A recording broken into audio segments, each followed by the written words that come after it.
backed by the latest evidence. Our esteemed faculty consists of renowned experts dedicated to guiding and mentoring you throughout your journey. With their support, you'll enhance your skills and stay at the forefront of ultrasound innovation. By the end of this fellowship, you won't just master ultrasound techniques, you'll become part of a global network of like-minded professionals, fostering collaborations, knowledge exchange, and continuous learning in acute care ultrasound.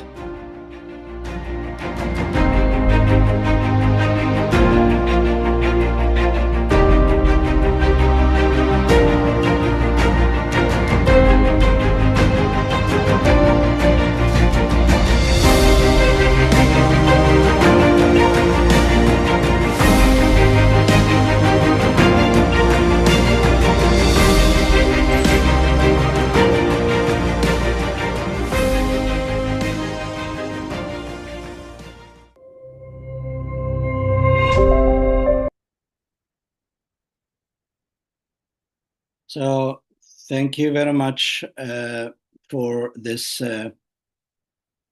for all who is attending this webinar tonight. We are very glad to have you all here in this series of webinars, which we cover in the issues of or topics of point-of-care ultrasonography in acutely ill patients. And it gives me great pleasure to share tonight, co-share this meeting and this webinar with these well-known faculties. It's my great pleasure to have tonight Dr. Michael Lanspa, Dr. Walid Al-Habashi, Dr. Wissam Ibrahim, and myself in this very important webinar, which we're gonna talk in about the tips of handling and having the critical care echocardiography bedside in treating, managing, and putting a plan of care for our acutely ill patients in general. And if you just allow me to give you introduction of what we're gonna have tonight, and this time schedule is per Cairo time. We will start soon, immediately after my introduction here. Myself will talk about the updates of the point-of-care ultrasonography online fellowship program, the second module. We already talked about the emergency section, second module last week, and tonight I'm gonna give you an idea about the second module of the critical care section. And this will be followed by an important lectures. Start with Dr. Walid Al-Habashi, who's gonna give us in around 20 minutes, basic echo views, tips for bedside utilization. This will be followed by my presentation, which is going to be about tips for bedside management of critical care echocardiography in general, what everyone should put in mind when you are handling the probe, trying to find a way of management for your critically ill patients.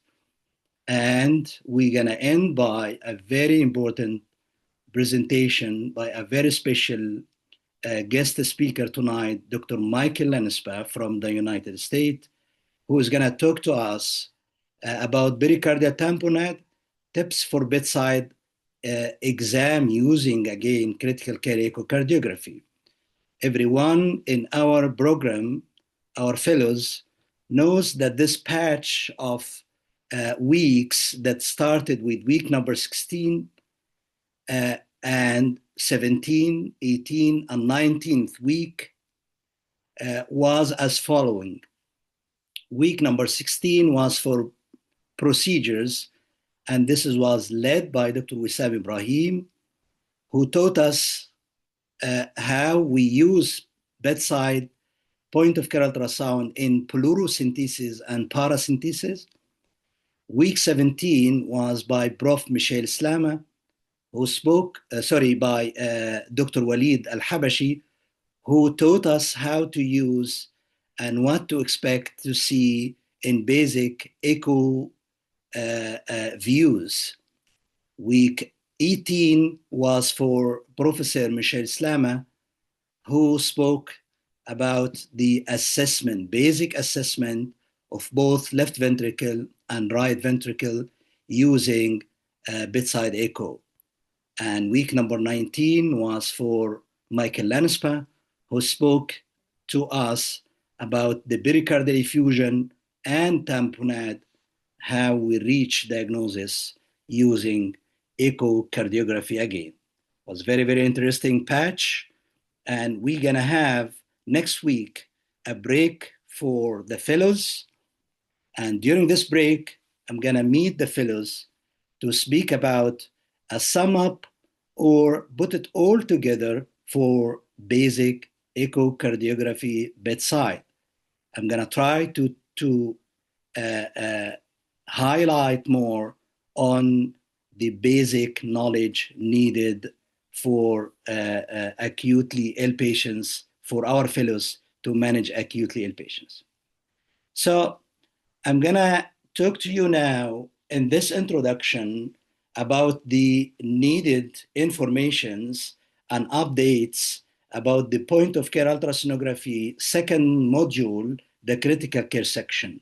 In few minutes, we all know that the program of point of care ultrasound fellowship started on June 2025, and this was the common pathway, the basic knowledge for everyone managing acutely ill patients.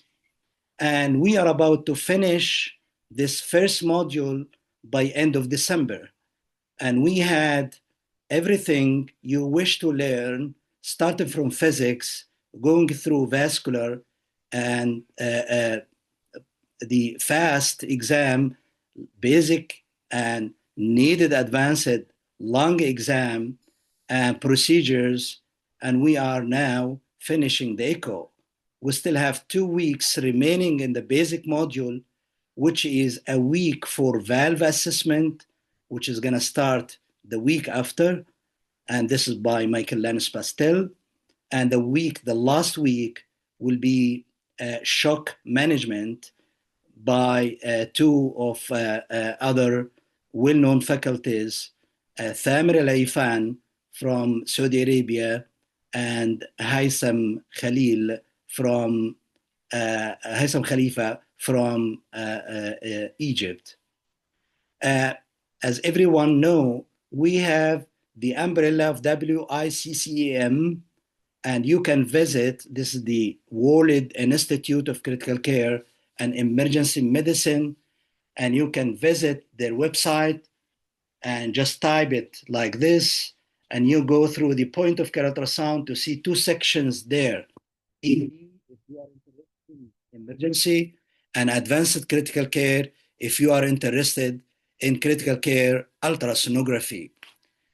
And as we mentioned last week, we are assuming to start and proposing to start the second module, the advanced module, in the 2 wings of emergency and critical care in January 30, 2026. Again, here the way how to register if you are interested.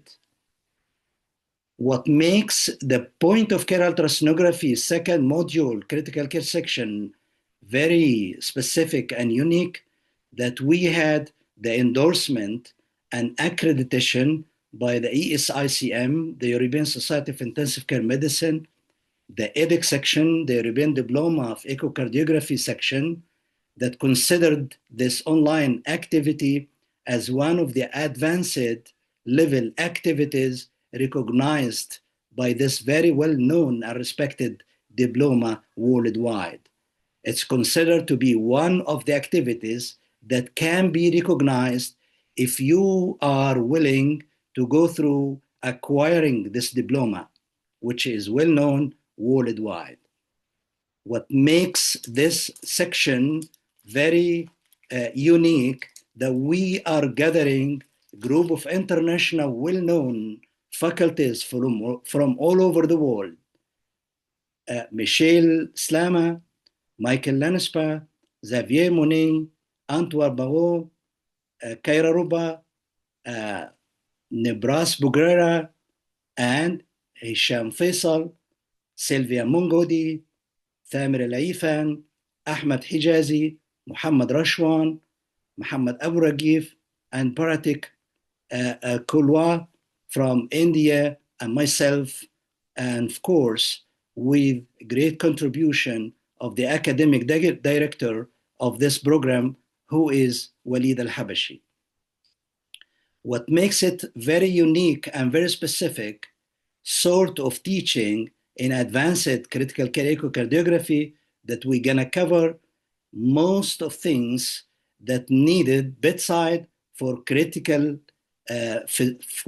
care physicians to be aware of and to be able to use this knowledge as simple as we can, starting from how to get the advanced views, how to do a needed targeted advanced LV and RV assessment, what are the right heart syndromes, infective endocarditis, the echocardiography during the cardiac arrest, VEXAS score, going to ECMO and echo, going to diaphragmatic ultrasound, going to ultrasound guided weaning from mechanical ventilation, and the transesophageal echo and neurocritical care, neurocritical care ultrasonography, of course. So a lot of interesting things.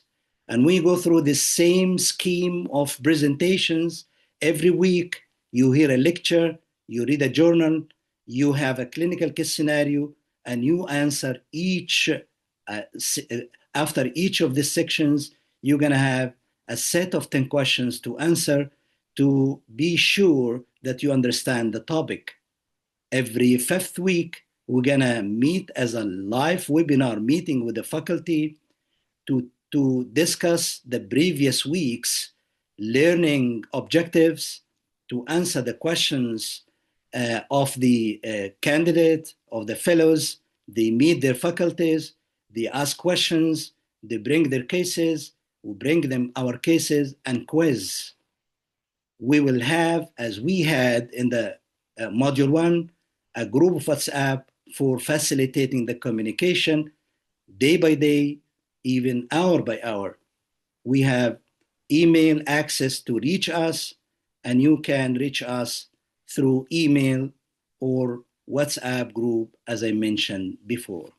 I'm gonna stop here, and if you have any question regarding the point of care ultrasonography fellowship online program, the second module, advanced module, in the 2 sections of this advanced module, ED and critical care, don't hesitate to drop me a message on WhatsApp or an email, or reach the academic director, Dr. Walid Al-Habashi and Dr. Wissam Ibrahim.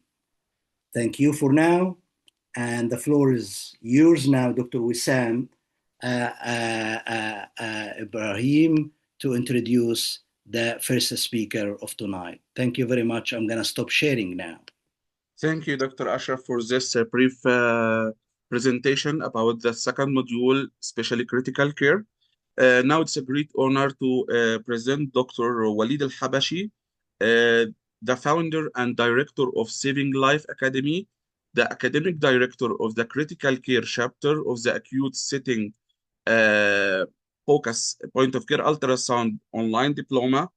Dr. Walid Al-Habashi is a consultant in intensive care and anesthesia, a clinical lead for critical care ultrasound in National Health Service, UK.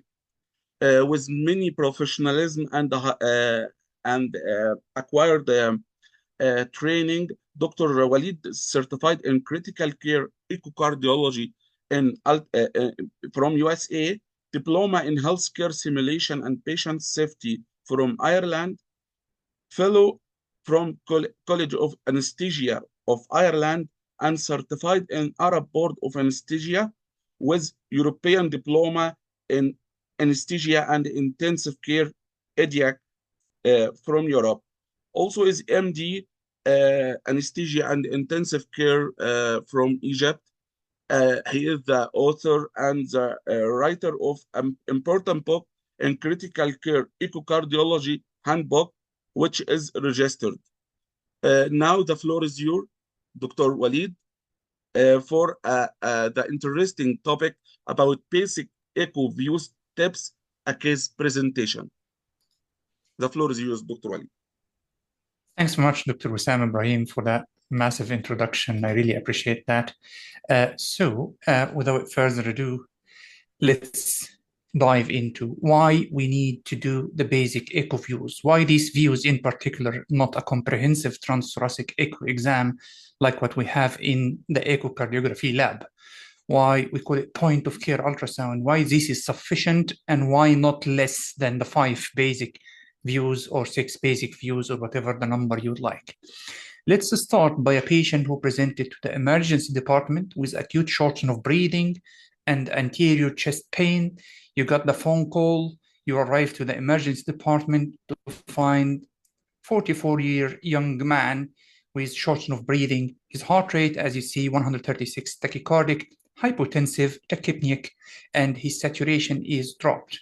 The question, will the echo after definitely careful history taken and examining my patient be helpful? What echocardiographic views I would obtain to comprehensively evaluate this patient with or without measurements, either by eyeballing or by numbers and measurements? Does that make a difference for this patient care? Yes, we'll reach that conclusion at the end, but let's dive into details. So transthoracic echocardiography is increasing in popularity for use in emergency room and ICU, as it's a non-invasive, non-radiating tool, measures dynamic patient changes with repetition of exams, or you do an exam and follow it up after management plan. It's non-invasive, it is simple, bedside, available. So you can say all of that. And you can apply that in a patient with valvular heart disease, coronary heart disease, cardiomyopathy, heart failure, pericardial effusion, acute PEs, and hemodynamic assessment in just these basic views. If you master these views in front of you, you have done at least the minimum part, which is a focused exam or point of care ultrasound exam. So starting with technique, if I give you one pit or one tip and trick to master in ICU or ED, if you can, do your best to put the patient in the left lateral decubitus, because when you do that, you will make the heart near to the chest wall a lot easier for you. You're using the phased array probe in the 2nd to 3rd intercostal space in the parasternal, in the 5th intercostal space in the apical, and in the subcostal for subcostal views. We'll go through these views, but I don't want to repeat my talk in the basic program that you had watched me before. So we are flipping the coin now. So in the program that we taught weeks ago with the basic views, I was speaking about every view, how to get the view, how to optimize the view, or how to get the most optimum view, and what are the structures we see in this view. Tonight, it's a bit different kettle of fish. Why this view is important for me to assess that shocked patient in ED.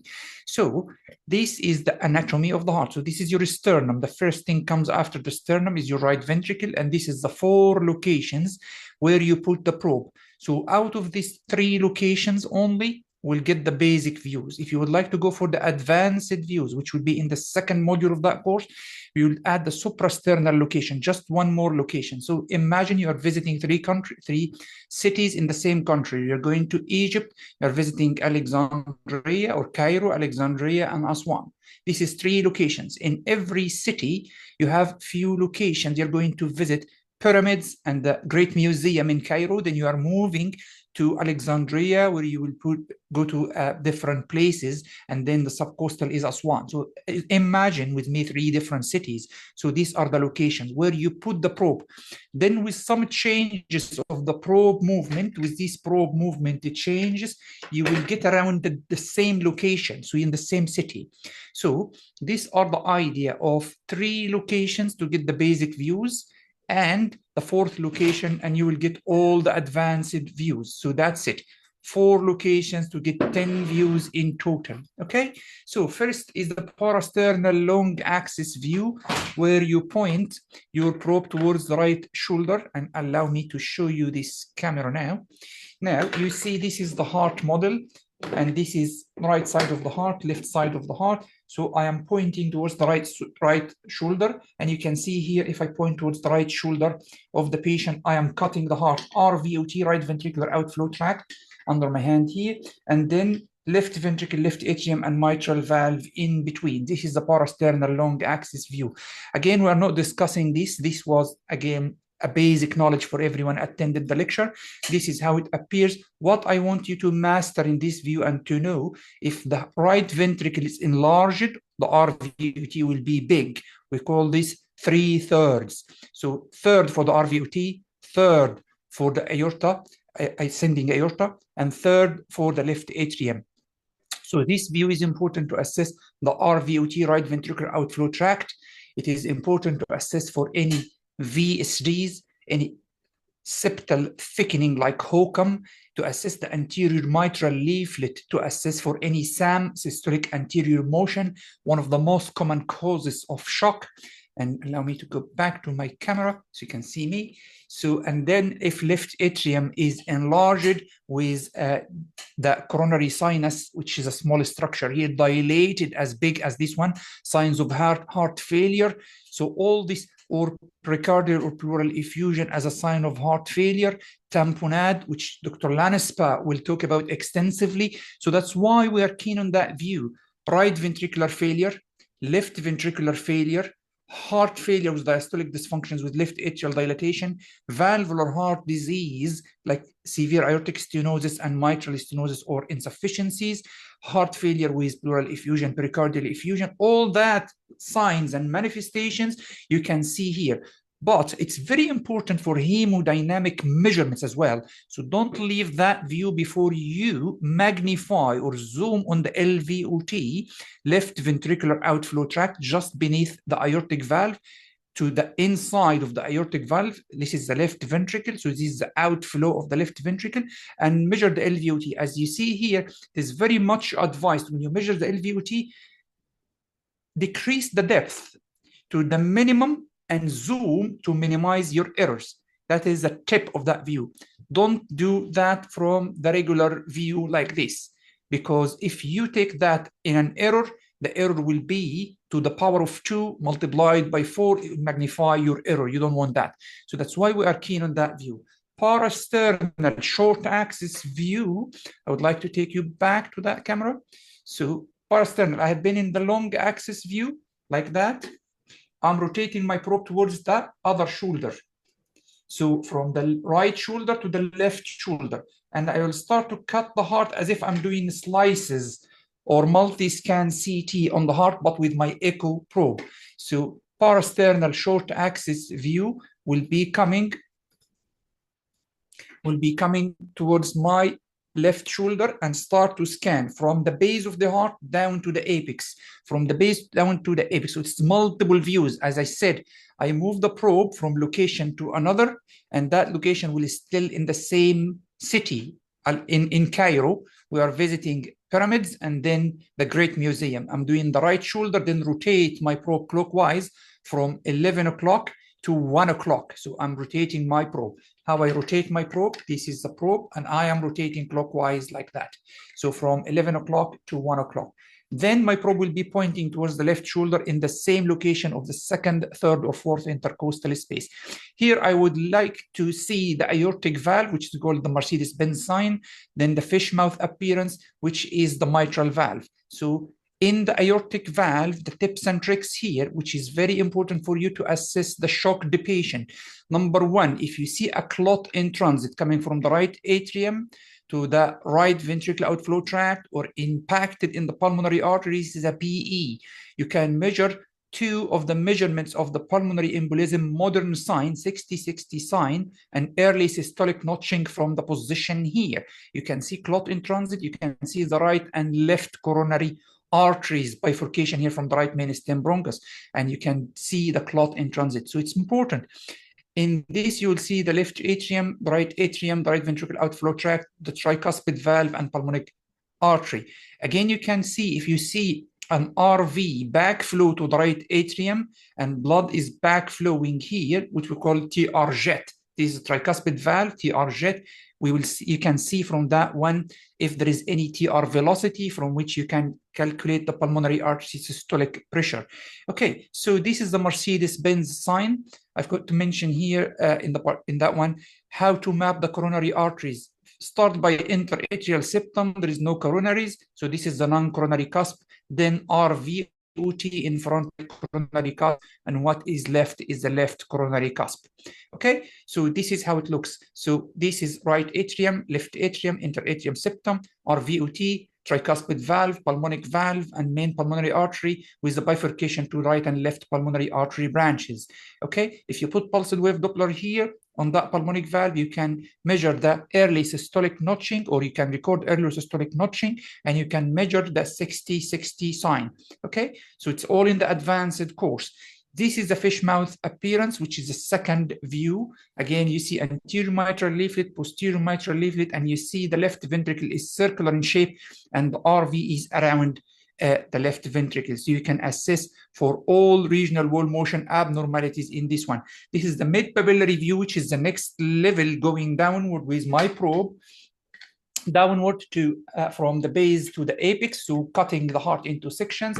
And this is the third view, which is mid-papillary, so aortic, mitral, and mid-papillary muscle view. And this is a 17-segment model. So imagine we cut the base at 6 segments, then the next level is 6 segment, which is the mid-papillary. Sub-mid-papillary are 4 segments, and the true apex is the segment number 17. And as you see from this distribution, I can say which artery or which coronary artery is affected. So this is the left anterior descending, this is the circumflex, and this is the right coronary artery. And then you can detect what is the culprit vessel in correlation with the patient ECG. So that's why it's important. It's very important as well for this view, the commissural view, or the mitral valve, sorry, the mitral valve view and mid-papillary view. They call it the donut and Courvoisier shape.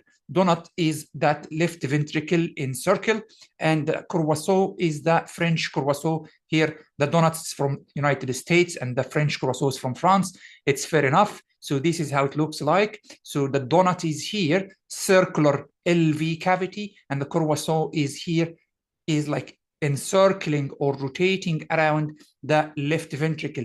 If this changed because of severe pressure or volume overload, it will change into D-shaped left ventricle. What happened here is that the circle changed into D shape. So the septum becoming from that to that is flattening of the interventricular septum because of increase in the volume or the pressure on the right side. So we call it D-shaped LV.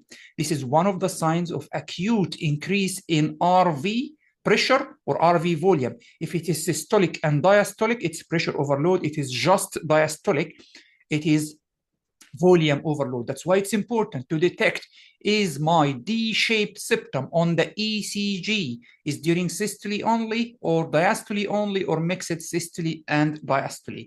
You got it? So D-shaped LV. So this is why we need the parasternal short axis view at the level of the mitral and the mid-papillary muscles, because it's a diagnostic for RV volume overload, RV pressure overload, which is one of the most common causes of shock with PE and RV infarctions. Okay, or volume overload or pulmonary hypertension. What are we are calling RV syndromes. Okay, so I'm running after the time. The next view is the apex. The apical view, I had been at 1 o'clock. So the next view is moving from 1 o'clock like that. I am going to 3 o'clock, and then I am moving towards the apex.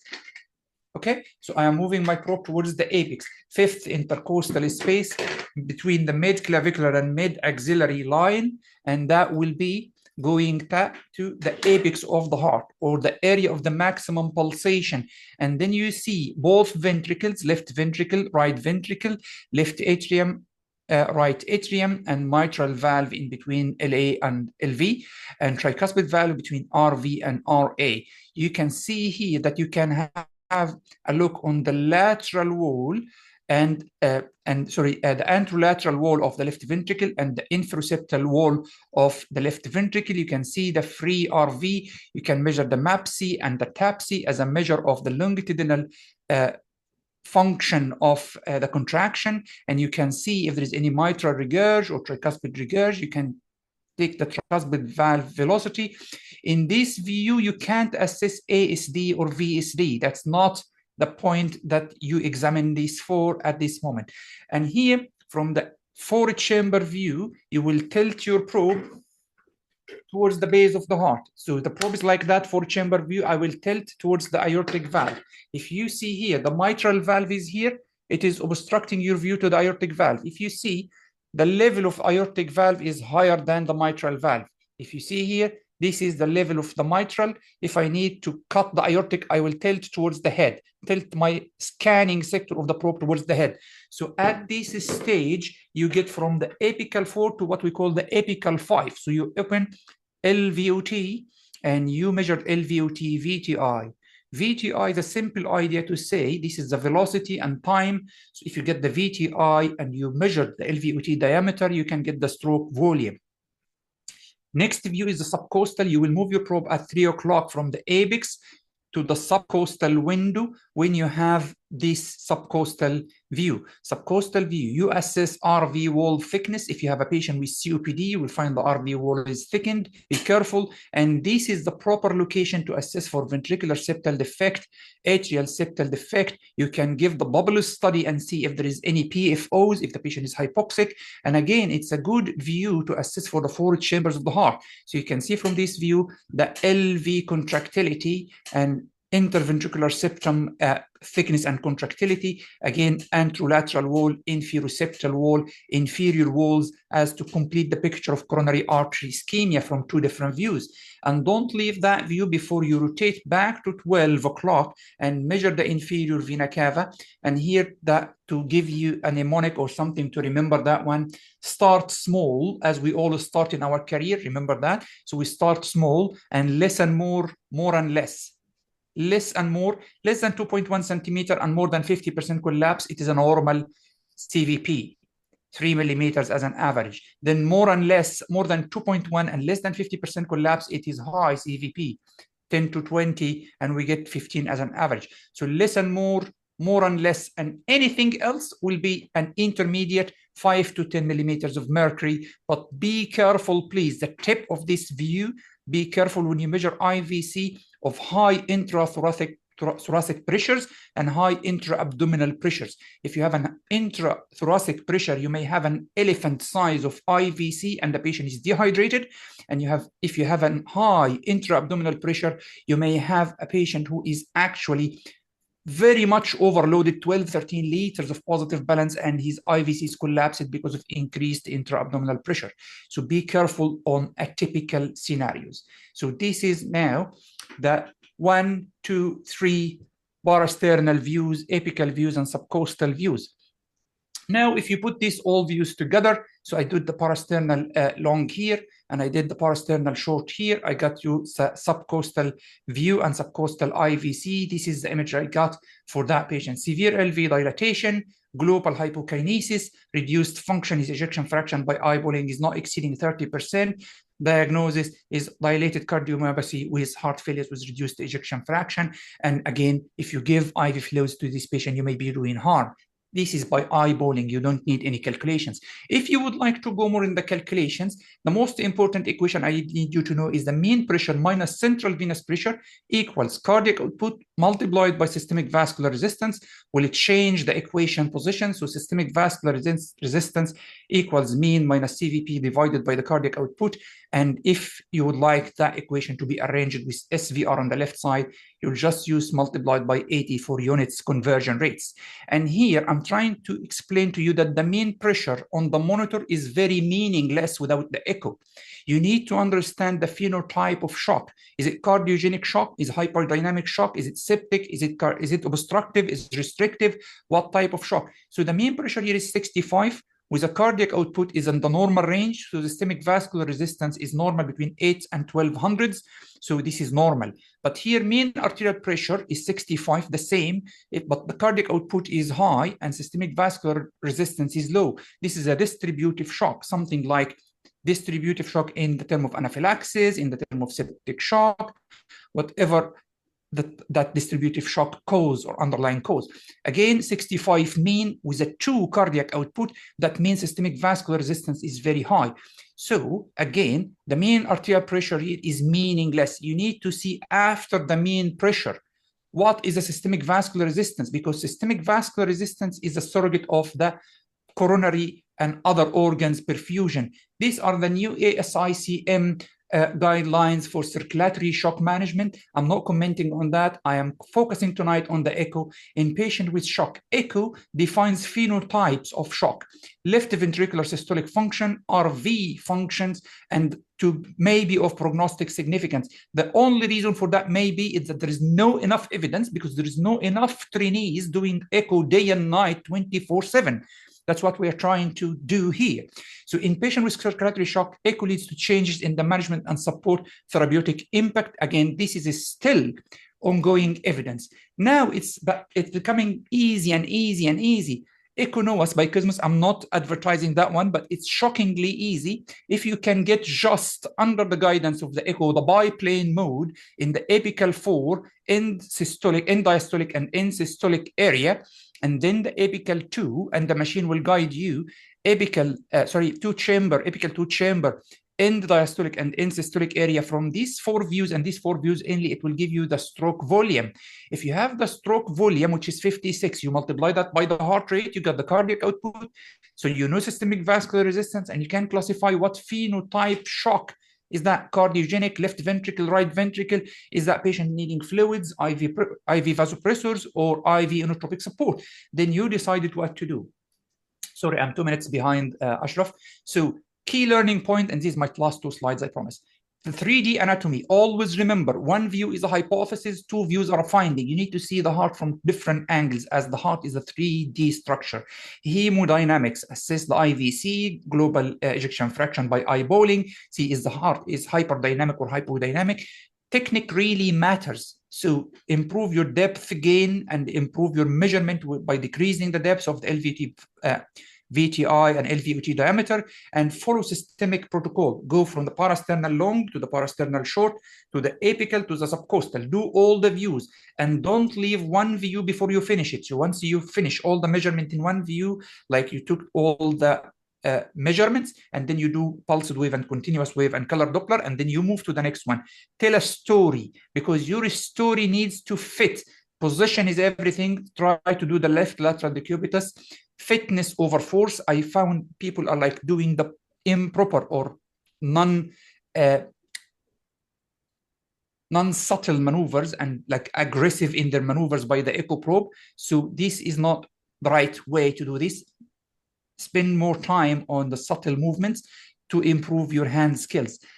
Trust the protocol. Follow like parasternal long, short, apical, and subcostal. Don't miss views, because you may miss part of the story in one of the views. And again, treat the patient, not the echo. You need to make your story really tell a proper sound story. Thank you very much for watching, and your questions are welcome. Thank you.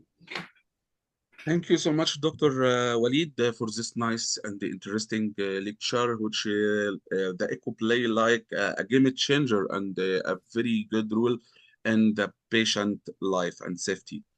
For the sake of time, we will postpone question till the end. We have like 2 questions, but we will postpone to the end of the whole session. Now it's a great honor to present Dr. Ashraf Al-Tayyar. Dr. Ashraf Al-Tayyar is a consultant acute care medicine at Kingsmill Hospital in UK. He is EDIC and American Board of Critical Care of ECHO certified. Dr. Ashraf Al-Tayyar is the EDIC Middle East supervisor and our program director for the whole acute care setting online diploma. Dr. Ashraf Al-Tayyar is one of the founder and director of Masterclass course director and Royal College of Physicians in Ireland certified.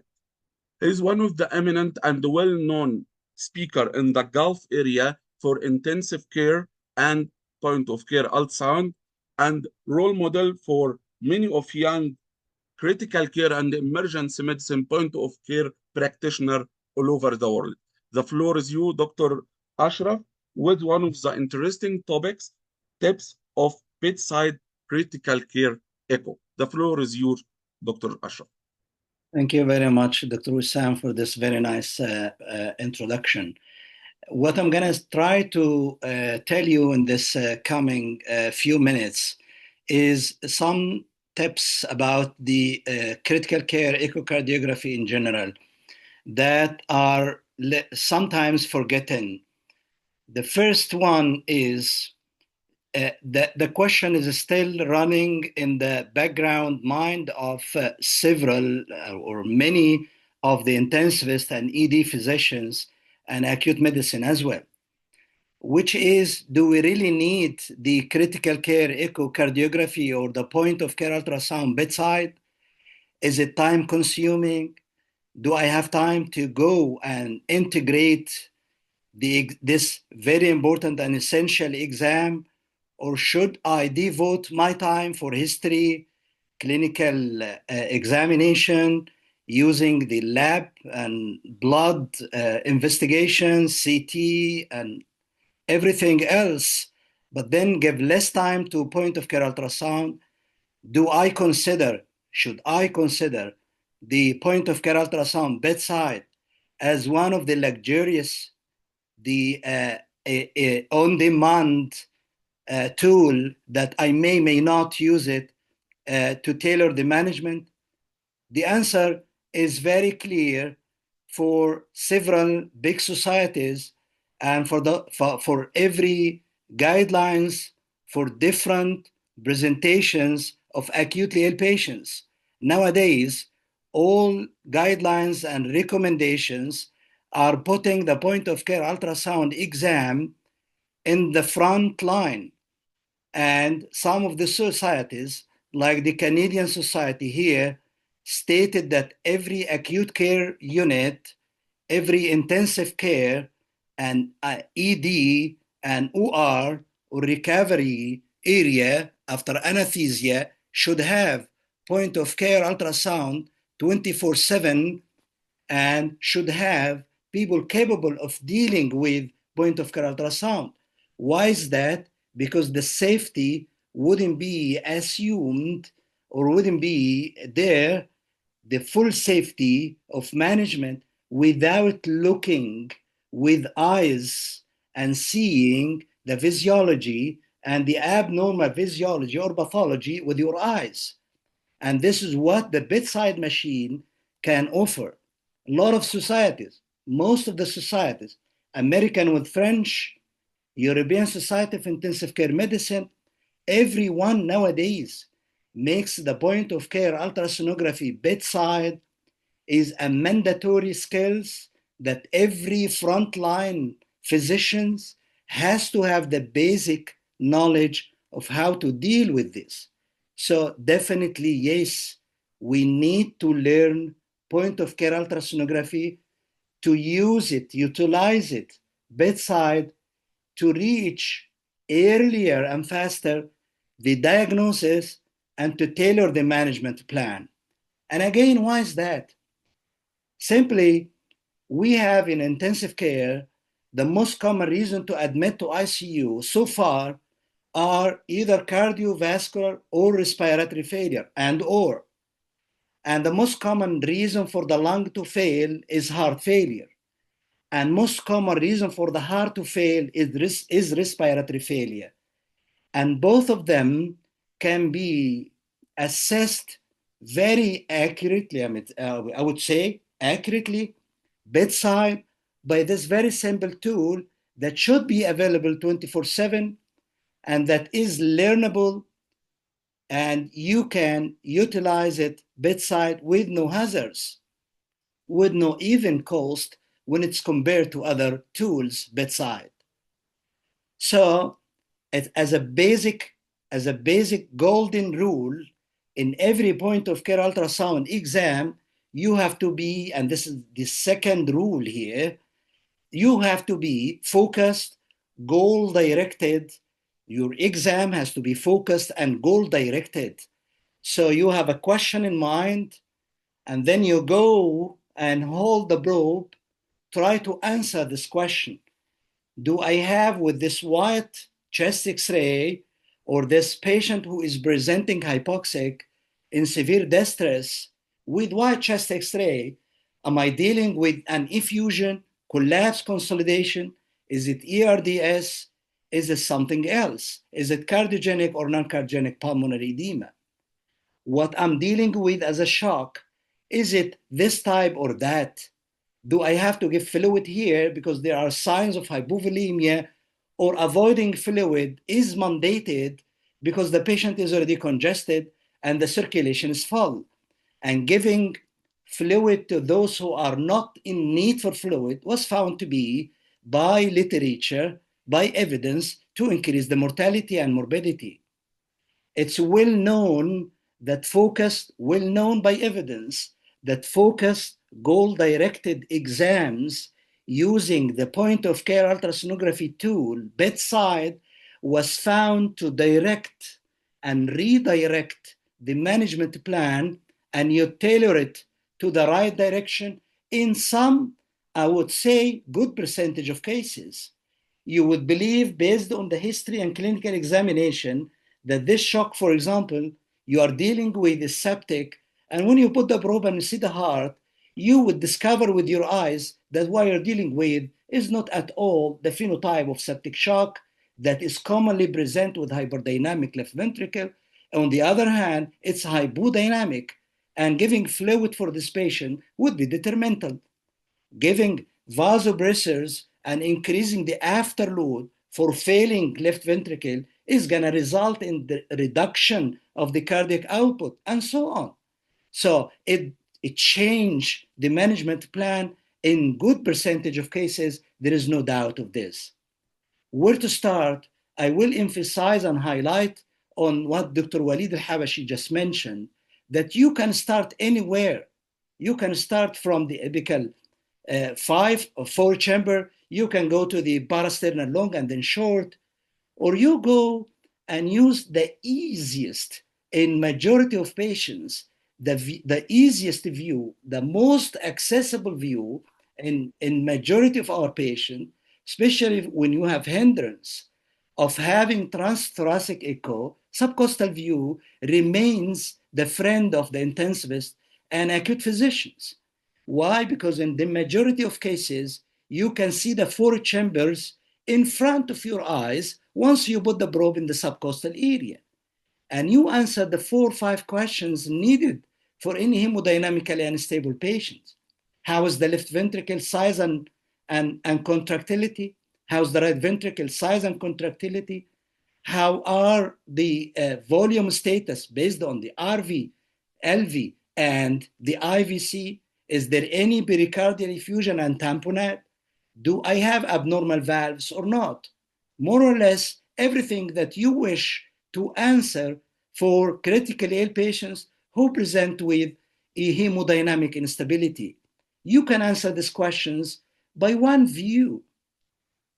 By one view, you can see all of this, including that you measure the free wall, or you assess by eyeballing the free wall of the right ventricle, and you see if you have RV strain or RV dilation, is this acute or chronic cor pulmonale? Simply, if you have hypertrophy of the RV free wall, most likely you're dealing with chronic cor pulmonale. In the subcostal view, you can see the valves. And if there is obvious mass attached to one of the 5 valves, you might be lucky to see them in the subcostal view. Again, in patients who are sometimes difficult to have a transthoracic echo exam for them. And by the way, 30% of patients might have no transthoracic views at all. The golden rule here, as Dr. Walid Al-Habashi mentioned, start anywhere, but don't stop there. You never stop at one view and conclude of the presentation.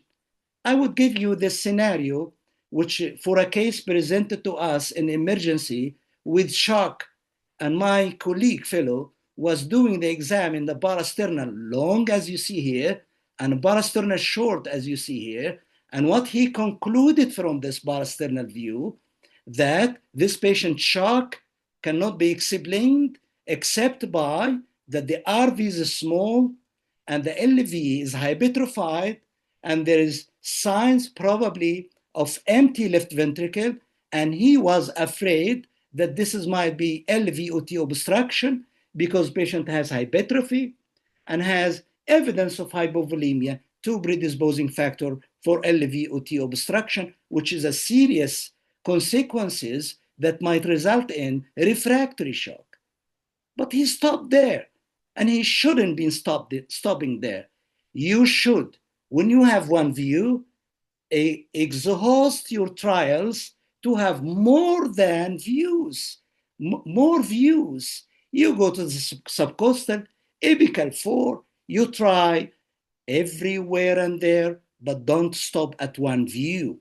When we put the probe in the subcostal area of this patient, we found a huge pericardial clot and effusion in this patient, tamponading the heart, and you're gonna hear on next presentation from Michael Lanspa more about the pericardial effusion. So the lesson from this case and from several cases that you never conclude from one view.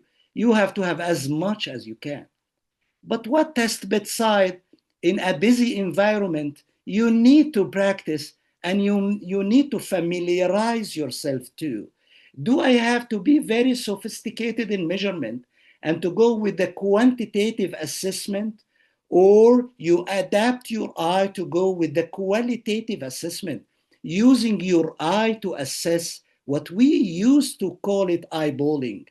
Every organ can be eyeballed. The left ventricle can be eyeballed, right ventricle, pericardium, the tamponade physiology, the lung, the diaphragm, everything can be assessed by eyeballing. Once you put the probe, I'm not gonna exhaust you talking much about these views. Dr. Walid already mentioned everything needed for this. But put your probe and look at the left ventricle, which will appear on the screen in front of your eye, as simple as that, on the left side, how it contracts different walls, how is the inside volume of the left ventricle, does it reduce with every systole by more than 30% or not? Am I seeing the valves are opening widely and closing or not? This is the eyeballing assessment of the systolic function. The size of the chambers can give you a rough idea about the diastolic function. If you see 4 chambers dilated and bad systolic function, most likely you are dealing with high filling pressures, and the diastolic function is not good in this patient. So adapt your eye to see by eyeballing if you have a normally contracting and normally ejecting ventricles or not. Am I dealing with normal atria, as you see here, or dilated atria with indication for diastolic dysfunction, as you see here, or not? So eyeballing, ladies and gentlemen, was found to be not inferior to the sophisticated quantitative measurement, and you can see the different walls of the left ventricle, and you can assess and diagnose the regional wall motion abnormalities in anyone who is presenting with a questionable acute coronary syndrome. And by the way, the evidence is repeatedly saying that the regional wall motion abnormality precedes the cardiac enzymes in MI and in acute coronary syndromes. So if you have a chest pain and you question that this pain is typical, and you put the probe and you see that this lateral wall and anterior wall, septal wall is not contracting well, there is regional wall motion abnormality, you might rely on this to diagnose earlier than what you expect the acute coronary syndrome. Evidence is saying that you can start anywhere, but you have to know for every view what I'm supposed to see, what I'm supposed to comment on, because this is very important. And I suggest all of you to study more and more the basic week with Dr. Walid Al-Habashi in the basic module. You have to adapt your eye and to recognize what is this, and what you see is consistent with normality, or what you see is consistent with abnormality. This is in long axis, in short axis, wherever you start. But again, you can go with the qualitative versus quantitative, because the evidence showed that there is no much difference. Qualitative assessment using the eyeballing was found not to be inferior to the qualitative measurement. And one of the myths about the critical care echocardiography in general is that the people, they believe, and this belief came from the cardiologist actually, that they have to have a comprehensive bedside exam. This is not true. This is not the truth. You shouldn't have, in the busy environment, full comprehensive exam, but you have to have a properly done exam. Bedside, you know how to do it. You adapt your eye to the normal and abnormal. And then if you see by eyeballing that the cardiac output is preserved, the evidence showed that this eyeballing was found to be equal to Simpson, to MAPSI, to TAPSI, to the ejection fraction measured by M-mode or 2D. There is no big difference, ladies and gentlemen, as by evidence. And again, you have to adapt your eye to recognize what you see is matching with what is stored in your brain. If I have case scenario in any call for emergency of a patient, even if they presented with a top high risk of DVT and pulmonary embolism, look at the heart. This patient, a young female in her day 3 postoperatively, presented with sudden hypoxia and shock, collapsed while she was attempting to go to toilet. Scenario is totally fitting with pulmonary embolism and DVT. What we adapted our eye to see in the pulmonary embolism and obstructive shock due to pulmonary embolism is to see the right ventricle striking bigger than the left ventricle, with interventricular septum in the short axis, and the apical 4 is shifted paradoxically to the left side. The case is not here. What you can see here is the right ventricle, as Walid showed us, which is sitting here. This is the left atrium. Roughly, it has to be the same side, if not less than the size of the left atrium. This is not dilated RV. In the apical 4, the RV is smaller than the left ventricle. But the most important is that the left ventricle is empty, and that the donut shape here of the left ventricle and the croissant is totally matching with a condition of severe vasoplasia and severe hypovolemia rather than obstructive shock. This patient abdomen was showing a dirty fluid. An integrated echocardiographic exam of this patient revealed that what we are dealing with is severe septic shock, not obstructive shock, just by eyeballing. There were no measurement at all. And this was proved when the patient was hemodynamically stabilized with fluid and vasopressors. The examination was proved the patient responded to fluid. Do the simplest if you have to do. Bedside, there is no time for sophisticated measurements.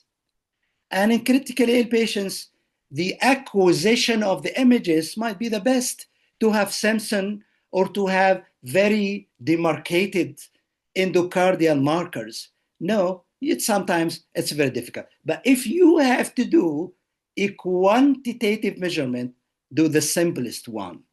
Do the simplest one that by evidence was found to reflect the global ejection fraction of patients. And here, simply, MAPSI and TAPSI can give the job because they are consistent with the ejection fraction. I'm not going to take long time describing how you do MAPSI bedside and how it's important to do it to fire the M mode on the annulus, not on the valve leaflets. And you have to have a great, clear curve of the MAPC, scoop up or slope up and slope down, and you have the cursor up to the top, both for MAPC and for TAPC. This will be explained in more details on the next week program and fellow meeting, which we're gonna conduct. Good M mode needs good 2D. This is one of the rules, and you have to have in mind while doing your exam, and you practice this to master it. You know how to get good views, what are the criteria for good views, and you have to be very concerned to go with acquiring very good image, because point of care in general is full of artifacts, and the artifacts, one of the causes of the artifacts is related to the operator. That's why some people, they might call the point of care ultrasound or ultrasound in general as operator dependent. You have to know when you do something, how you do it, how the experts are doing it. When you fire to have the EPSS, the E-wave septal separation distance, you have to know that you have to fire the M mode at the tip of the mitral valve, and this is best to be done in the parasternal lung. There are a lot of tips for exam. We're gonna go through them on next week meeting with our fellows. But what I wanted to mention, to highlight and spotlights on, that you have to do when you have to do this sort of sophisticated measurement, do it right way. Do it the right way it has to be done. And one of the things that we are reviewing nowadays, that people, when they claim that point of care bedside echocardiography is not a good reflective of the hemodynamics, that some of these papers that are published even in some of the respected journals are not doing the study the right way that they have to do it, unfortunately. So we have to be very careful. When we go with something, if for example, when you measure something like FAC, the fractional area of change, where you do it the best side for this, the short axis, and you have to identify where is the end diastole and where is the end systole, and you have very well demarcated borders. Otherwise, you get numbers that are not accurate and does not reflect the reality of the underlying function of this or that left ventricle. And again, back to what I mentioned at the beginning of my presentation, that why you pay more if you can pay less? Why you go with sophisticated measurement while you can do the assessment by eyeballing? Ladies and gentlemen, there are a lot of things, a lot of potentials to make the point of care ultrasonography bedside assessment mandated. And there are a lot of practical, easy doable bedside again measurements that can be comparable, not less accurate, to these invasive or semi-invasive modalities of hemodynamic measurement. And tell me, if I measure the cardiac output by echo, and you measure it by pulsion technology, by thermodilution or by Swan-Ganz, I measure it by echo, I have numbers, but at the same time, I see with my eyes that this cardiac output is consistent with what I see, that the left ventricle is barely contracting or poorly contracting. So this low cardiac output is seen and confirmed with my eyes. Not like the Swan-Ganz when it gives you a number, not like the thermodilution technology when it gives you the central venous pressure is 20, while there is a massive tricuspid regurgitation or advanced RV strain or marked left ventricle high filling pressures with back pressures to the right a right heart circulation. So the great beauty of the point of care ultrasonography that it match the bedside eyeballing with any measurement. Thank you very much. Shouldn't forget to, as Walid mentioned, treat patient, not numbers or not machines. So you integrate what you see into the clinical scenario and context. Thank you very much. Thank you so much, Dr. Ashraf, for this nice presentation. And let me take a caption of a sentence you said, that eyeballing is not inferior than formal echo doing. And this is like the essence behind focus as a competitive or a competitor science to the formal examination of radiology or the work of cardiology. All of us do his best of work to reach the best of patient. Now, let me introduce Dr. Michael Lanasba, one of the eminent speaker in point of care ultrasound. Dr. Michael is a director of Intermountain Critical Care Echocardiology Service in Utah, US. He teaches ultrasound for multiple professional societies internationally. His research is focused on septic myocardial dysfunction and critical care echocardiology. Dr. Michael is American Board Certified of Internal Medicine with subspecialty in critical care and more subspecialty in pulmonology with MBA from Michigan and tons of publication related to critical care echo and point of care ultrasound. Now the floor is you, Dr. Michael, with one of the title, Precardial Tamponade Bedside Tips for Echo Examination. The floor is you, Dr. Michael.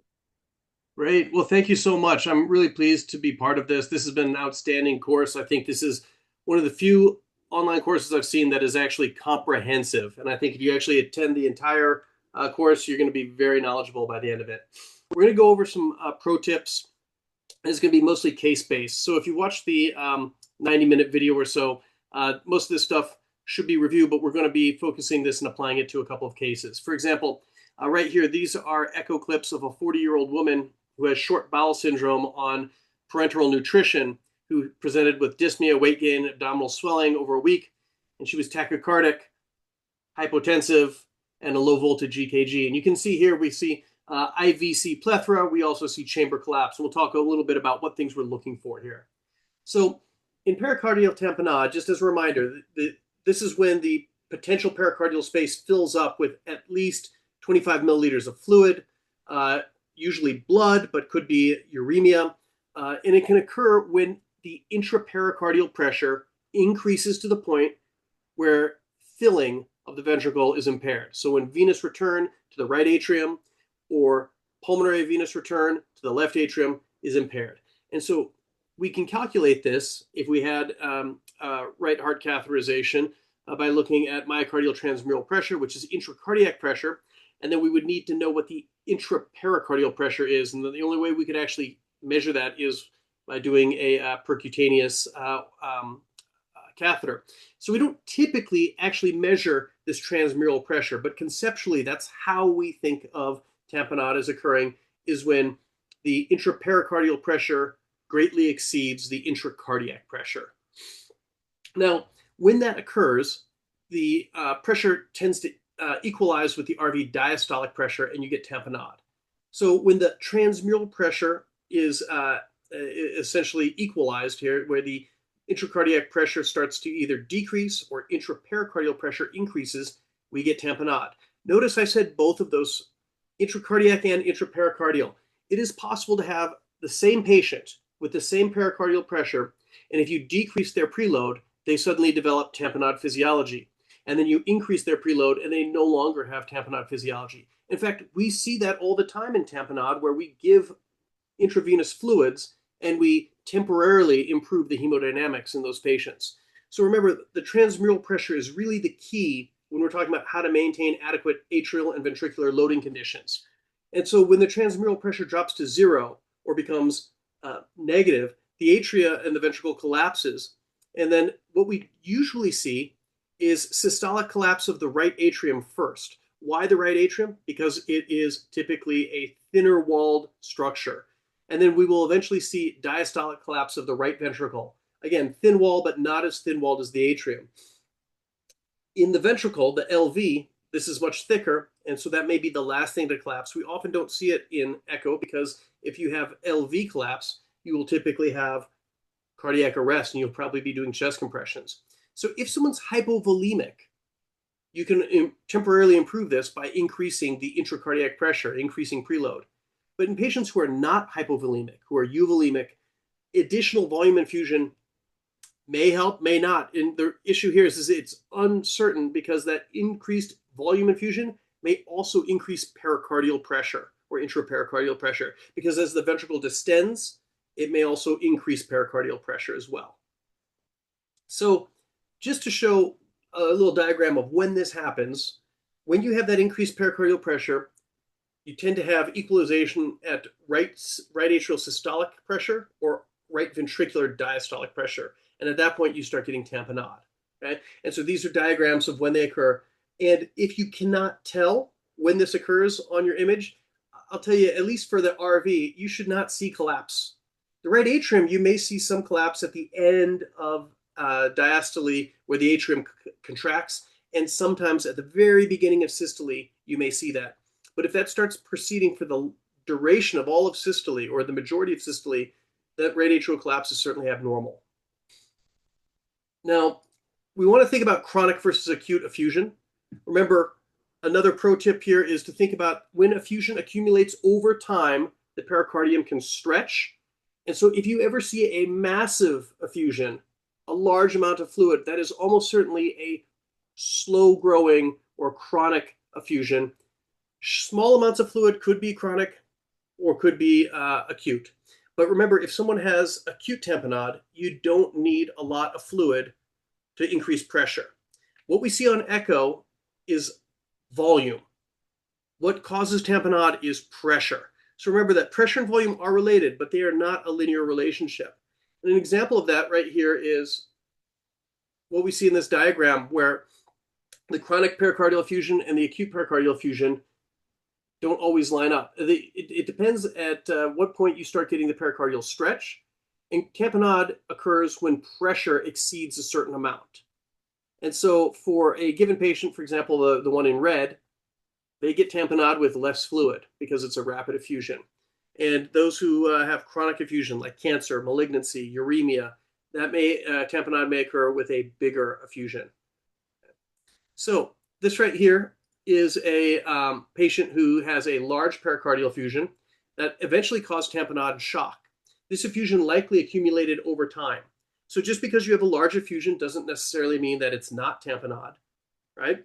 But this is someone who has a large pericardial effusion and likely had to reach a certain critical pressure before causing tamponade. So in contrast here, we have an acute pericardial effusion. This is a 30-year-old woman with viral myocarditis and scleroderma. She had progressively worsening shock. She ended up requiring vasopressors, and this effusion occurred rather acutely. And in fact, the cardiac catheterization lab tracings showed interventricular interdependence, and drainage of this small effusion improved the hemodynamics. So you can have tamponade with a small effusion. You can have tamponade with a big effusion. Okay? And I mean, these are all intuitive, but it is surprising how often we'll take a look and we'll say, hey, that effusion doesn't look very big, and we don't feel like it needs to be addressed. Remember, pressure is what matters, not volume. This is that same scleroderma patient with an apical four-chamber, and I would wager many of us, if we saw only this image, might not think that this looks too abnormal. The effusion's fairly minimal. Another aspect of this, when you have tamponade, is that you should see a non-collapsing vena cava. Now, it is theoretically possible to have a collapsing vena cava, but in clinical practice, I have yet to see that. If someone has tamponade, they should have a dilated, bulging vena cava. And the question here is, it's really hard to guess whether or not volume infusion would help this patient or not. Because remember, I would probably improve perfusion if I could increase this right atrial pressure to the point where it exceeds the pericardial pressure. So in this case, this IVC may be bulging with a very high pericardial pressure. And in that case, I might still be fluid responsive. Or it might be bulging with a moderately high pericardial pressure, and I might not be fluid responsive. So just because you see a non-collapsing vena cava does not mean volume infusion won't help, but it's hard to predict. Another thing that we should be mindful of is, I know this is an echo course, but we should be also thinking about catheter tracings and other bits of information. So this is right and left heart catheterization during the pericardial drainage. And the point I want to make is not so much that we should be using this all the time to diagnose, but rather you can see right here the interventricular interdependence, where you can see the pressure as it varies between right and left ventricle. And you can see as the left ventricle has massive changes with breathing, the RV also has massive changes as well. And you see that they're complementary. And the reason for this is as one ventricle fills, the other one can't fill as well. Basically, there's limited space because it's constrained by the pericardial effusion. And so therefore, whichever ventricle happened to fill first is likely going to have the easier time filling. Whichever one fills up a little bit later struggles because there's no more room for it to expand. So tamponade, if I can emphasize one thing, tamponade is a clinical diagnosis. It is not an echo diagnosis. We diagnose tamponade by making sure that, one, you have to have a pericardial effusion. It is necessary to have a pericardial effusion, but not sufficient. Now, you can have tamponade from other things, but if you're talking about pericardial tamponade, it's with a pericardial effusion. When I say what else could cause cardiac tamponade? Well, in theory, anything that's compressing the heart, including if you have a massive pleural effusion that's compressing the heart. I've actually seen gastric tamponade where someone's stomach was so distended it was compressing the heart. But in general, to have tamponade, pericardial tamponade requires a pericardial effusion. You typically want to see tachycardia, tachypnea, and hypotension. And if you'll remember from the journal club readings, you'll see that some of those findings are present, some are not in these patients, and they have variable presentation. But typically when we worry about pericardial tamponade, we are looking at someone who's moving towards shock. So that is typically tachycardia, hypotension, and often tachypnea. Pulsus paradoxus, if it's significant, can be very sensitive for tamponade, and depending on the setting, may be specific. But that was only done in a study looking specifically for patients where there was high suspicion of tamponade. Remember, pulsus paradoxus can happen in almost anything, right? I can elicit pulsus paradoxus right now if I just start breathing deeply. So pulsus paradoxus is something that we often see, but remember, it's a clinical diagnosis. And we can often see EKG findings. Don't forget the EKG. EKG can show low voltage or electrical alternans. So this right here is a 20-year-old male. He presented with a mediastinal mass, had tachycardia and weakness. And I want to point out he has a unique finding on EKG, and it's called electrical alternans. And as you see it right here, you'll see that the EKG voltage seems to be changing every other beat. Now, when I was a medical student, before I thought about echo, I kind of thought, okay, this is interesting. It's an interesting finding, but I never really thought about the physiology. Once you see a swinging heart in the pericardial fluid, you can see very clearly and intuitively how this occurs, right? As that heart starts swinging back and forth, you start getting changes in the electrical direction or vector. Now, we see this heart moving left and right. Remember, if I am trying to do Doppler assessments, that heart, if it's swinging around, that Doppler jet for the inflow may also be moving around. If I have electrical alternans, I would have to say use some caution if you're going to try to use echocardiographic assessments for mitral and tricuspid venous inflow, or mitral and tricuspid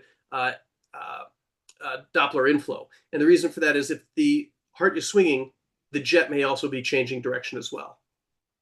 So when we talk about how to diagnose this by echo, remember, these support the diagnosis of tamponade, but tamponade is a clinical diagnosis. And what do we look for? Right atrial systolic collapse, RV diastolic collapse, RV changes in filling, and LV changes in filling, and changes in volume. And then one other thing would also be the inferior vena cava plethora. So this is an example of right atrial systolic collapse. And what we can see here is this, on the still image, we see invagination of that right atrium. Here we see the right atrium collapsing. Now remember, this can occur in normal people for a split second right at the end of diastole or the beginning of systole. When it becomes pathologic is when it occurs during the majority of systole. Okay, and so this starts getting worse and worse pericardial pressures, the RA will fail to fill, and that stays collapsed throughout more and more of systole. So another finding that we're looking for is RV diastolic collapse. And this right here is typically seen at higher pericardial pressures because the RV wall is a bit thicker. And so here we see RV wall collapsing. Now you can see this often on the parasternal long axis. And you can, if you're at all uncertain, you can use M mode to try to confirm when this is collapsing. But typically when it's severe enough that you can detect it, it's usually good enough to do the eyeball technique. Now, when we get to looking at the reciprocal changes in the RV and LV inflow, depending on what publication you're looking at, we have different thresholds. Some will choose lower thresholds, which are more sensitive. Some will choose higher thresholds, which are more specific. But what we're looking for are these respiratory changes in the RV or LV inflow, and this is simply putting a pulse wave Doppler right there like you would do for diastolic assessments at the opening of the leaflet tips. And how you would measure this is, remember, you want to look at the E wave, not the A wave. The E wave, and you want to look at this, the maximum and the minimum over a breath. And the variation is maximum minus minimum divided by the average of those two. All right. And it's the same sort of variation calculation we use for a variety of other measures in critical care. And so you can see the RV will have more variation than the LV typically. The other things that we can look at here are some cases where we have this patient who's got reciprocal changes. And we see massive changes. If you look at the bottom, the RV has substantial changes here. This is something where the percent change is close to 70%. And if we look at the LV, we have percent change here of close to 60% as well, 50%. And so these are massive respiratory changes. And I think of these as the echocardiographic equivalent of pulsus paradoxus, right? So when you see this, this might suggest tamponade, but you can also see this in someone who's got COPD with severe respiratory effort, profound volume depletion, or anything else that could cause pulsus paradoxus. So with interventricular interdependence, I want to just kind of show this example here. We have this a clip from a 74-year-old male. He had ground level falls, hypotension, and we eventually did an echo-guided pericardiocentesis. We removed 850 milliliters of blood, and that resulted in hemodynamic improvement. But what happens here is when one ventricle fills, the other one cannot fill. And typically during inspiration, you may see the RV fill first, and then the LV has trouble filling. During expiration, the LV fills first, and the RV may have trouble filling. And this can be exaggerated as well in certain patients, but this sort of variation is what we see on the Doppler inflow, but we would also see this on cardiac output. The other thing that we want to look for is inferior vena cava plethora. In fact, this vena cava is moving so slowly and so plethoric that we're seeing spontaneous formation of contrast. This is not clot or anything. This is just the blood is moving so slow that you are seeing what looks like spontaneous formation of echo contrast. So a couple of cases here. I wanted to show this one right here, which I like, is a 66-year-old male. He is postoperative from a resection of a renal mass, has an IVC thrombus, has pulmonary emboli, gets anticoagulated, and he has a large renal mass. So he gets admitted postoperatively and gets intubated and is on shock and on norepinephrine. And here, what do we see here? So we see a pericardial effusion, and it's causing impingement of the RV. You'll notice often in these cases, you'll see the RV free wall looks very echogenic. There's a challenge actually measuring the where the wall begins and where the intracardiac component ends. But we see this pericardial effusion right here. You may often see fibrinous material, as if it's a bloody or inflammatory mass, you may see material that's adherent to the ventricle. Here we see it from another angle.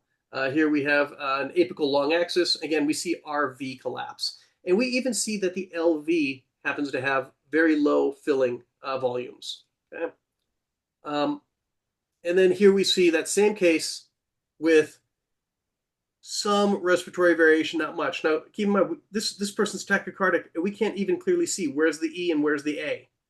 Now you could just measure the peak and say maybe that's the same, although it's not necessarily reliable, because if you look, this peak is fairly late. It looks like the peak might be more likely to be the A rather than the E. Here on the RV side, we actually can make out a separate E and A, but we can see there's not as much variation. So this person has pericardial tamponade. We know this. We tapped it and they got better, but there wasn't much respiratory variation. So I show this to show an example of how it's not always predictable who may have these findings. And so this is the same patient. The effusion's gone now. They've tapped it, and we now see septal motion is looking good. We don't see the effusion. The RV still has that hyperechoic characterization. But this is my favorite case right here. This was a case that I had when I was a fellow, when I was a trainee. It was a 31-year-old male. He was after a liver transplant, shows up in shock, and he had uremic pericarditis, and we see this big effusion here, and we think that he might have tamponade. And then what happened was the cardiologist was called at bedside to tap this. He's used to doing this in the cath lab. He's not used to doing this with ultrasound. He ended up poking the right ventricle. You can see the tip of the needle here in the right ventricle. This is one of the few times someone actually documents a mistake like this, where you can actually see the needle entering the right ventricle. And what ended up happening is clot formed because blood started leaking out, and now this heart started having substantial collapse. Luckily, our cardiac surgeon happened to be walking by when this occurred and immediately ran in and opened up from where the liver transplant was and just put a window in at bedside, and we saved the person. He's living his best life right now post-liver transplant with no permanent sequelae. But the point I make about this is, if you do a lot of ultrasound-guided lines or paracenteses, thoracenteses, you're pretty good with a needle. But still, this was an experienced cardiologist who still made a mistake. So you want to be careful and use real-time guidance. This cardiologist was not used to using ultrasound guidance, surprisingly. So with that right there, I think that is our last slide here, and I wanted to be quick so we could answer some questions. Just the last part here is just to do the summary, which is emphasizing tamponade is a clinical diagnosis. So think about your clinical scenarios. Think about tachycardia, tachypnea, hypotension, and pulsus paradoxus. Remember with the echocardiographic findings of variation, if you have electrical alternans, that can affect your ability to measure pulsus paradoxus. Ability to measure interventricular variation. And the echocardiographic findings can vary depending on what thresholds you're looking at. I tend to actually look at these other lower ones because I like to be more sensitive rather than specific. And then I use my clinical judgment to decide whether or not I'm going to do something. But typically, if I have a pericardial effusion and a guy in shock, I need to ask myself, why shouldn't I tap that effusion? I mean, it seems like I should at least take that question out of the equation by draining the effusion. And with that, that's it. Thank you so much. Thank you very much, Dr. Michael Lanspar, for this very nice presentation, as usual. Just remind our visitors or guests tonight to visit the chat area on this Zoom to find a lot of the links for registration and to know more about the program, because I see some of the questions on the Q&A section of how to apply for this fellowship and a lot of other logistics things. So please visit the chat group and you can use these links there. And I'm inviting now all of our fellows in the program to send their questions to us while we have Dr. Walid, Dr. Michael, Dr. Wissam, and myself to answer your questions. Dr. Wissam, did you find any of the questions that can be directed to Walid or Michael? Yeah, there was were already some questions, but Dr. Walid already answered in chat. Let me read it again for the sake of all the fellows. The first one is asked about how to use the bottom of pulse wave Doppler or other wave Dopplers on the device. Dr. Walid, you already answered in the chat. Do you want to add anything for the fellows? I can explain more if we have time. So he asked two questions. One is about the buttons and settings. So there are two different setups. So for the settings, I'm going to say the Doppler we have is color Doppler and a spectral Doppler. Color Doppler is BART, blue away, red towards it. It detects the flow direction only. So there's no much science behind that. It's where is the flow is going. Is it from the LV to the LA or the other way around? So where the color is going, that means the blue is away from the probe, the red is towards the probe. Then the spectral Doppler, which are three different subclasses: continuous wave Doppler, pulsed wave Doppler, and tissue Doppler imaging. And it's very important to understand the difference between these. Continuous wave Doppler, whenever you are trying to detect the velocity of the blood, which is in high velocity, like in a stenotic area, or insufficiency of a valve, the velocity is high. Like when we are measuring the tricuspid regurg in a PE, we are expecting the velocity to be very high, like 3 or 4 meters per second. And we are saying meters per second here, not in centimeters per second. So if the velocity is high, you need a probe to be continuously sending waves and in the same time receiving the waves. In order to do that continuous send and receive, you need a continuous wave Doppler. So what is the disadvantage is you don't know where is this velocity of blood is coming from, because you are continuously measuring and receiving or sending and receiving impulse waves. You don't know where that's measured from. That's completely different from the pulsed wave Doppler. And the pulsed wave Doppler is sending impulse for like 1 or 2% of time and listening 98–99% of the time. So you are sending impulses to certain location. And because you are receiving that impulse and detecting the velocity, the probe has a capacity or limitation, so you can detect velocity into centimeters per second. This is the pulsed wave. So you can measure with pulsed wave if you are interested in the area. Like when we say LVOT VTI, so I am measuring the blood velocity at the point of the LVOT. So if you say at this point and this point only, you use the pulsed wave Doppler. If you want the maximum velocity, you are using the continuous wave Doppler.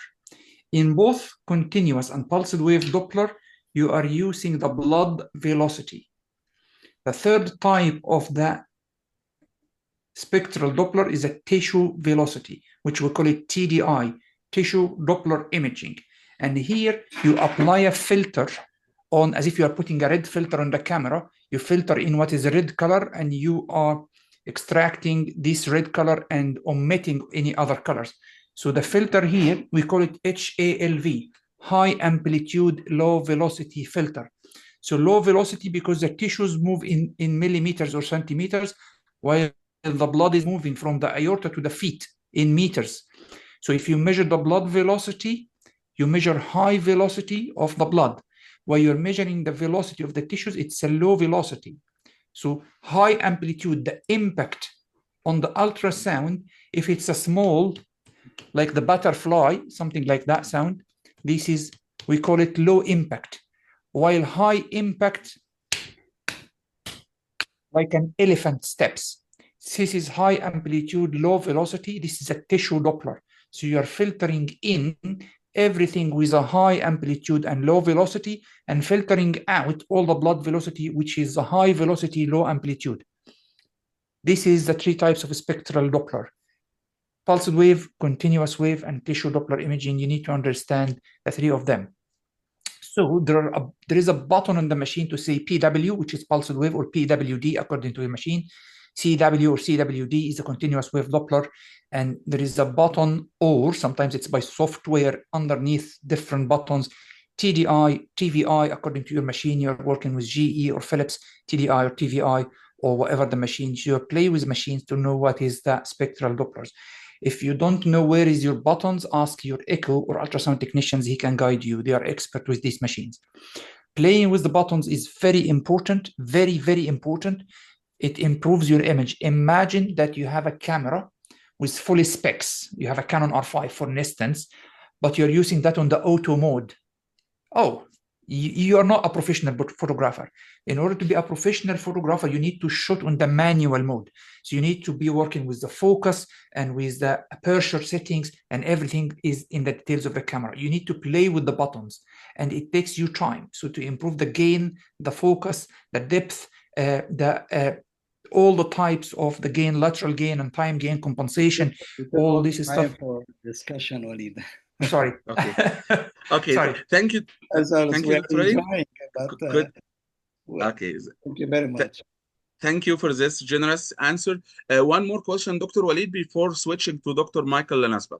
There is a question repeated 3 times about, is it good to use curvilinear probe instead of phased array probe once I don't have, or the company doesn't provide me with only with one of them?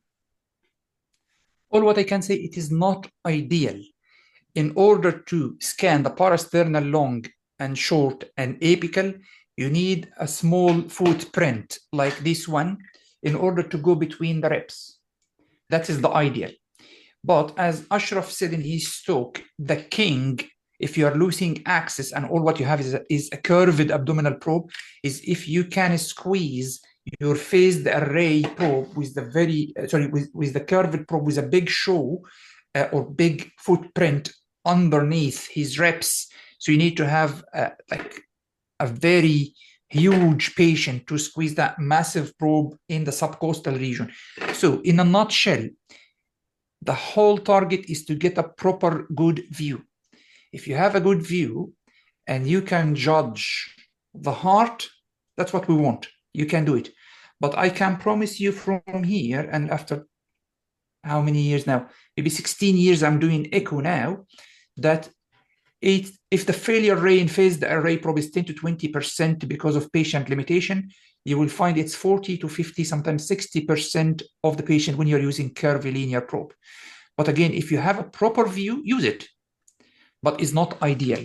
And again, I wouldn't judge one view. I need multiple views. So if you're doing the phased array, the curvilinear probe like that in the subcostal 4-chamber view, and you got the IVC view, you can be vigilant and do the IVC and start making the slices of the heart from the right side of the patient to the left side. So you can do multiple slices as if I'm shooting the parasternal short axis view, but from the subcostal. So you can get all the views. And I had seen in many difficult scenarios when I can't get the parasternal because a patient is emphysematous or COPD or high mechanical ventilation settings or ARDS or post-cardiac surgery, like in the tamponade scenarios. All of these patients, you have intercostal drains, intercostal tube, everything in the anterior chest wall with clusters. So you can do that all the views from the subcostal 4, subcostal IVC, and then towards the left side to scan and get all the short axis views from the subcostal window. Best of luck. Sorry, thank you so much for thank you so much for the detailed answer. Now switch to Dr.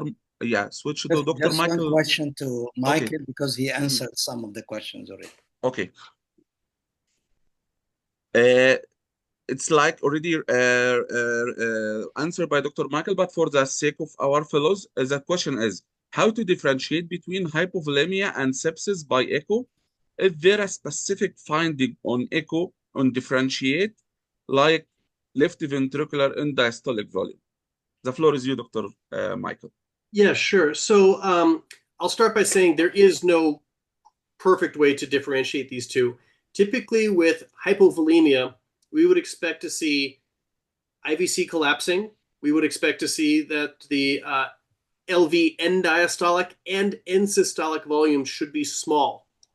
But keep in mind, you could have someone who has at baseline an enlarged ventricle, someone who's got congestive heart failure, whose LV is normally a little bit dilated, and they could decrease their volume, and their volume now looks like a normal heart. And that person might actually be effectively hypovolemic.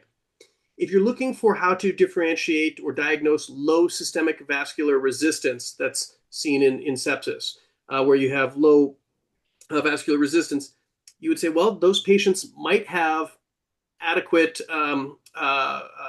diastolic and systolic volumes. They might not. It really depends. I typically think of this as a diagnosis of exclusion. If the heart is pumping well and we don't see evidence of profound hypovolemia, we presume that the problem there is maybe low SVR. But again, it's not a perfect assessment. Okay. Any other striking question? We already answered them in chat. If we still have a couple of minutes, I can read one. No, we don't have any couple of minutes. It's okay. We're already behind the time. It's, Okay. It's too late for the people. We have already 1 and 39 minutes now. So it gives me again a great pleasure to thank Dr. Michael Lanspa, Dr. Walid Al-Habashi, and Dr. Wissam Ibrahim for the great contribution of tonight. Thanks to Habiba, Muhab, Nurhan, and Ala for the technical support, and ICOM, of course. Thank you everyone who attended and make this webinar successful from the guest side, Thank you very much, and see you in the next webinar, which I don't know when, but what I know is the next webinar for the fellows of the program will be next week. It's gonna be a week, free week from any material. We postponed based on the request from some of the fellows, good number of fellows, to have a week break. So I'm gonna use this week to meet them as to highlight some important points as they requested, some of them also. So I'm gonna determine when to meet and let you know. Thank you very much and see you next time. Have a good night. Thank you. Thank you.